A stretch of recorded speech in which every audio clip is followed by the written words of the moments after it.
બોલો હાલો. નિમાતભાઈ, શું પ્રશ્ન છે? પ્રશ્નમાં આવું છે કે ટીપણ આ રીતે છે અને એમાં ચેરિટીમાં 1962 માં સડાવેલી જમીન છે આ બધી હમ મારા દાદાની. હમ અને ટીપણમાં ઓલા પીટીઆર માં એવું લખેલું છે કે વંશપરા પર નિયમવાની રીત છે. જુઓ, આ માલિકી હક તમારો થાય જ નહીં. તમે ખાલી એના પ્રતિનિધિ છો, નિધિપતિ ન થાવ. સમજાય છે? એટલે તમારી વારસા એન્ટ્રીઓ ચડે. ખાલી આ માલિકી હક ન વારસા મળે, એન્ટ્રી તમે વેચી બધાયની છે. શકો નહીં. વેચી શકો નહીં. વેચી શકીએ નહીં. હા હા. બોલો અને બીજું કાંઈ.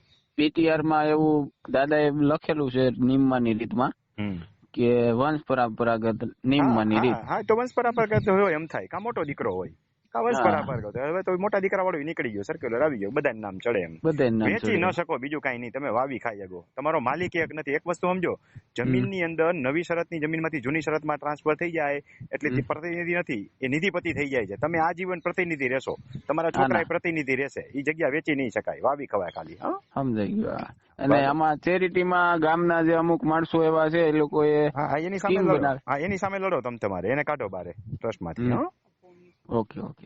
આ તમને મળેલું છે એટલે તમે પ્રતિનિધિ દરજ્જે વાપરી શકશો ટૂંકમાં. એ કોઈ ટ્રસ્ટ બનાવીને કોઈ માલિકી હક લઈ જાય કે અન્ય પ્રતિનિધિઓના નિધિપતિ થઈ જાય એવું ન થઈ શકે. નહીં એ ખોટી રીતે નિધિપતિ થવા પ્રયત્ન કરે છે ટ્રસ્ટ કરે બનાવીને. છે.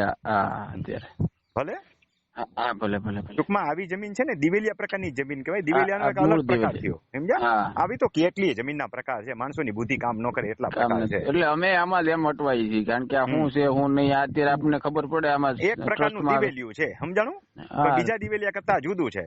જુદું છે. આ કારણ કે આમાં એક પ્રકારે વહીવટદારની નિમણૂક કરેલી છે, પણ વહીવટદાર પાછા વંશ પરંપરાગત છે, એટલે કે વારસાગત વંશ પરંપરાગત થાય. સમજાણું? આ વારસાગત છે. સીધો સાધો હિસાબ એટલો કે તમે જમીન ખેડી ખાવ, તમે વેચી શકો નહીં. કોઈ વ્યક્તિ અન્ય વ્યક્તિના માલિક થઈ શકે નહીં. તમે જમીન જો વેચી નાખો કે એવું કઈ કરો તો શરત ભંગ કહેવાય ને, જમીન શ્રી સરકાર થઈ જાય. સમજાઈ ગયું? સમજાઈ ગયું. ભલે. ભલે.